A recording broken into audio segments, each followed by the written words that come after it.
What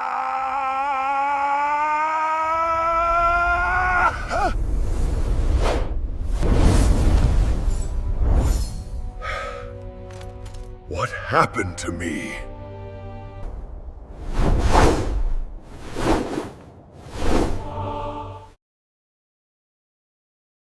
Imagine walking through a world that is breaking apart, violence on every corner, corruption so deep it poisons the hearts of men. You see greed, betrayal, and cruelty everywhere, and yet somehow you keep walking in the light. This was the world of Enoch, not a king, not a warrior, not even a prophet yet, just a man. Yet he was different. While everyone around him was consumed by fear, desire, and chaos, Enoch walked with God. Pause for a second. Think about that. To walk with God doesn't mean occasional prayer or empty ritual. It means every step, every thought, every heartbeat in alignment with the divine. In a world falling apart, Enoch's life was a quiet rebellion, a rebellion of obedience, of righteousness, and God noticed. But what happens when the most ordinary man starts to stand apart from the world? Usually, he dies. Or worse, he is crushed by the weight of a world that doesn't understand him, not Enoch. The Bible gives us the shortest, strangest verse you can imagine. Enoch walked with God. Then he was no more, because God took him. No death, no mourning, just gone. Can you even imagine the fear that must have gripped those who knew him? One moment, Enoch is walking among them. The next, he disappears. But here's the thing. They weren't alone in witnessing it. Because while humans were stunned, the angels were watching too. And the moment Enoch is taken, everything in heaven shifts. Some angels gasp, others trembled. Even the most powerful of them, beings who had existed since creation itself, felt a ripple of fear and confusion. A human being, a human, was being elevated to something no other creature in the universe had ever been. And yet, we don't yet know what he's becoming.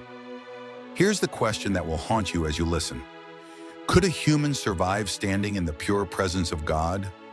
Could any human bear the light that burns in heaven? Some ancient texts suggest Enoch didn't just survive, he changed. Something about his heart, his mind, his very being was transformed. And the angels, they began to whisper quietly, nervously, in awe and fear, "Is this even allowed?" And that's the moment we realize something is coming, something beyond mortal comprehension, something that will shift the hierarchy of heaven itself. Because this is more than a story of a man who walked with God.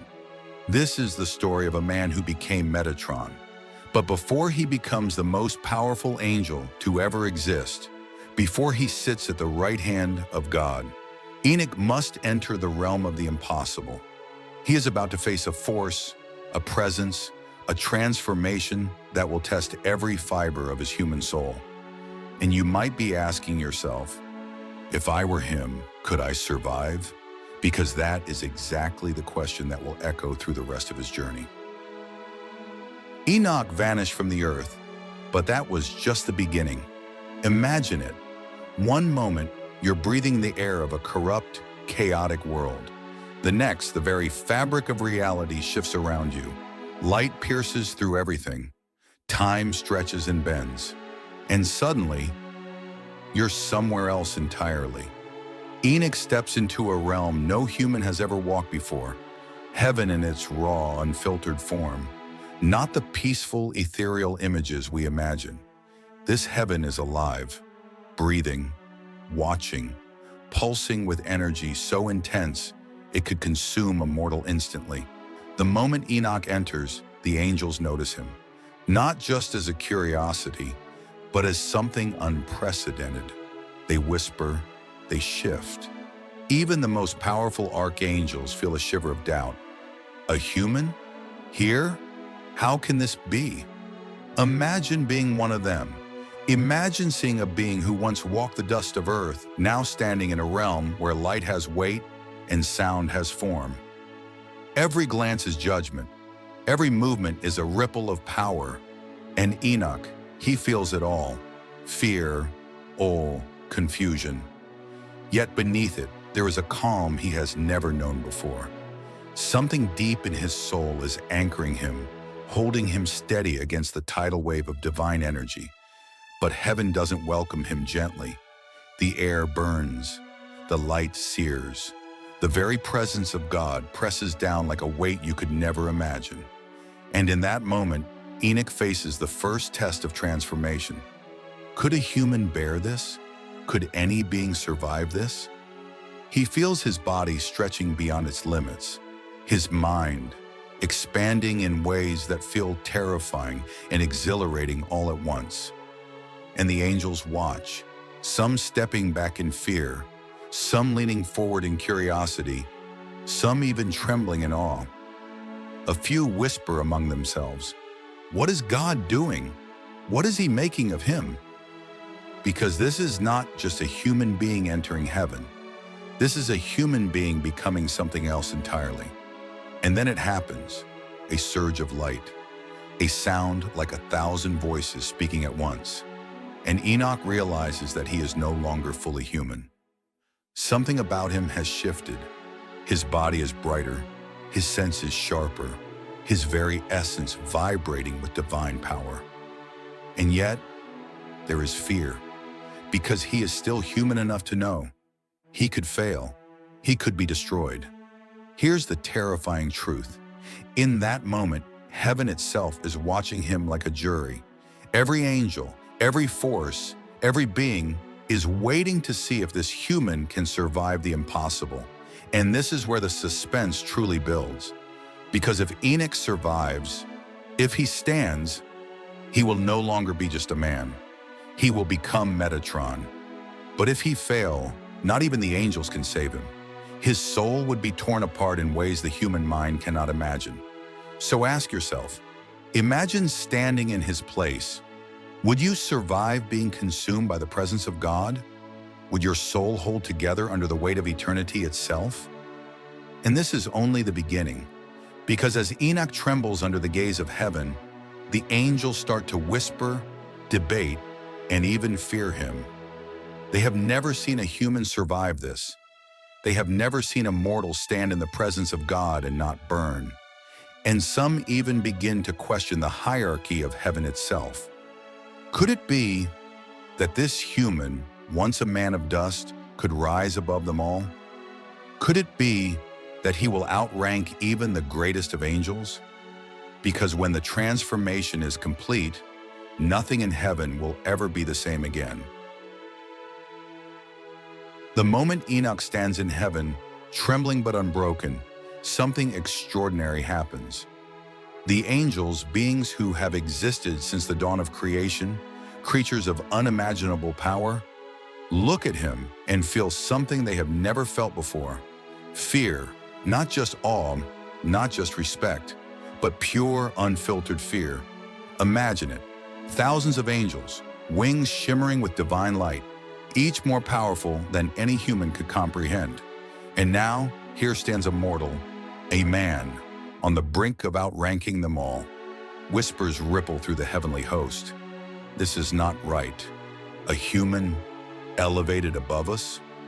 God's ways are strange. Some angels take a step back, their fear almost palpable. Some lean forward, curiosity burning in their eyes. And a few, the boldest, or perhaps the most reckless, begin to question God's choice. It is the first time in eternity that the hierarchy of heaven feels unstable. And Enoch, he feels it too. The tension, the fear, the curiosity, the awe. He feels the weight of millions of eyes watching him, judging him, waiting for him to fail.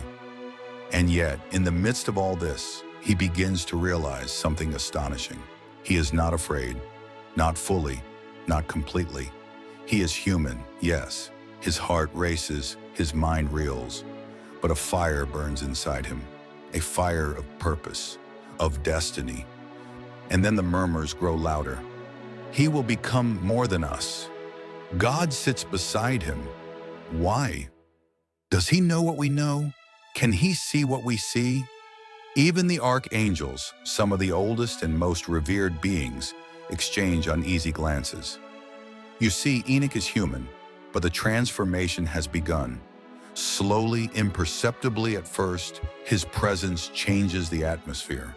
A ripple of power spreads outward. The light bends around him. The very air seems heavier, charged with divine energy. And in that moment, he feels the first true weight of what it means to be Metatron.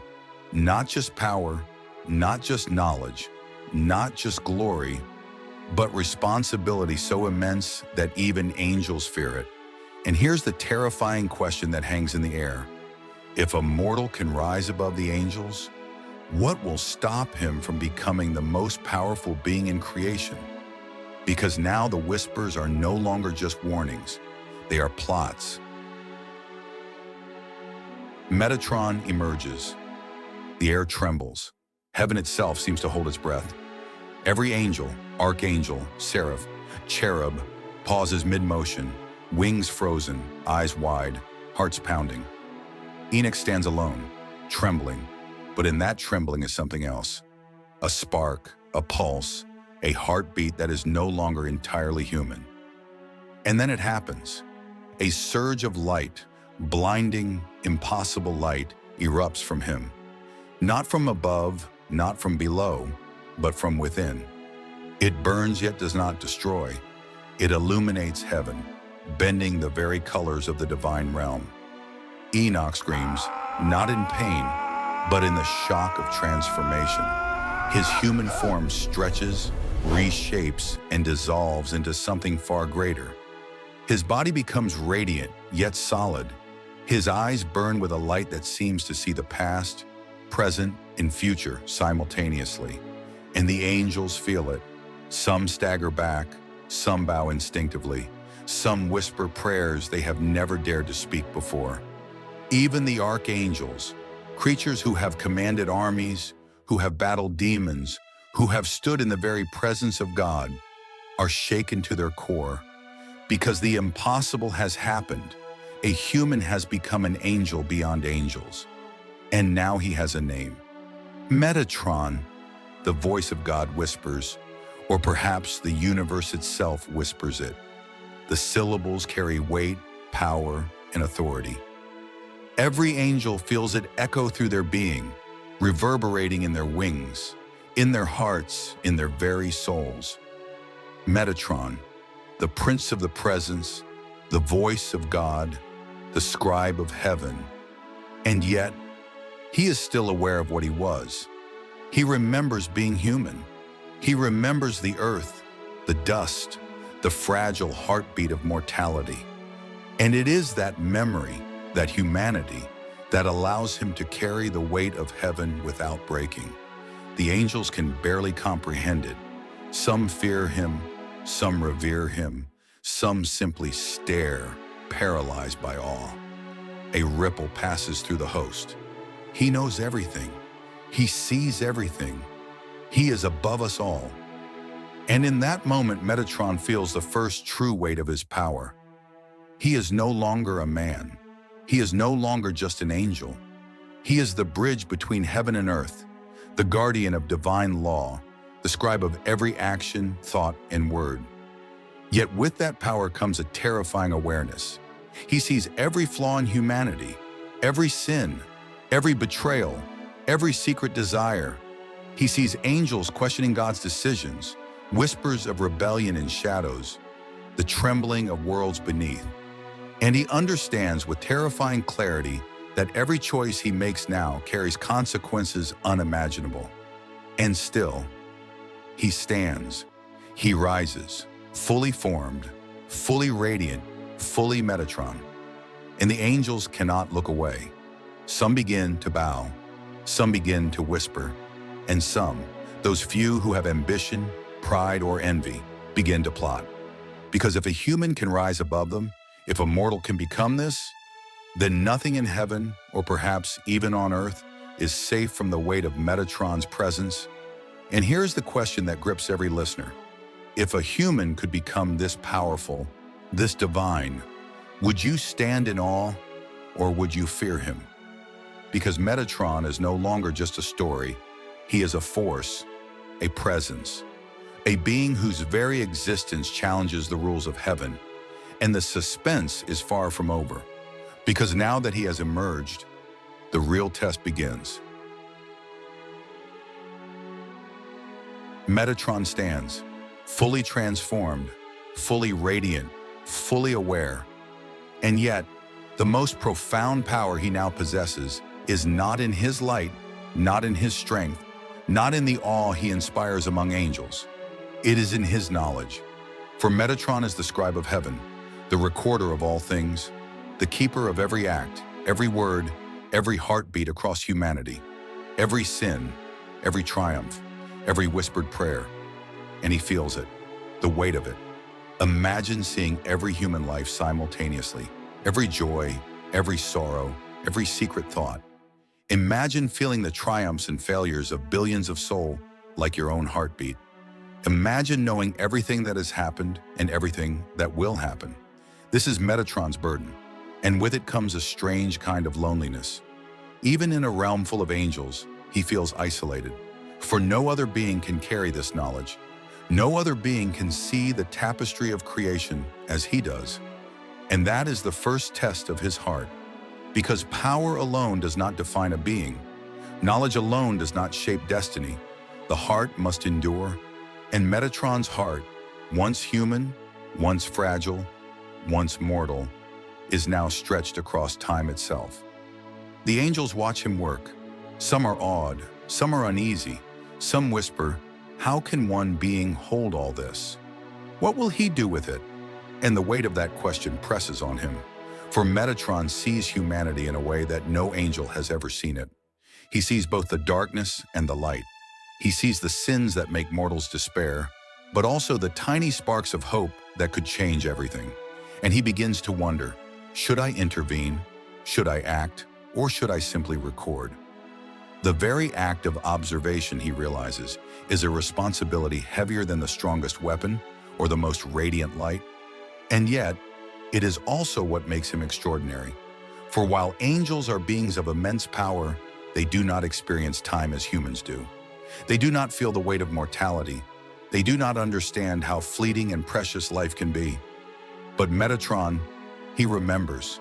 He remembers walking the earth, breathing dust, feeling the warmth of the sun, the fear of mortality, the fragility of love, the terror of loss. He carries those memories like a shield, like a compass, like a secret that keeps him anchored even as he rises above all else. And that is what terrifies and humbles the angels at the same time. Because here is a being who is more than human, yet still understands the human heart, more than angel, yet still remembers mortality. Some angels whisper warnings.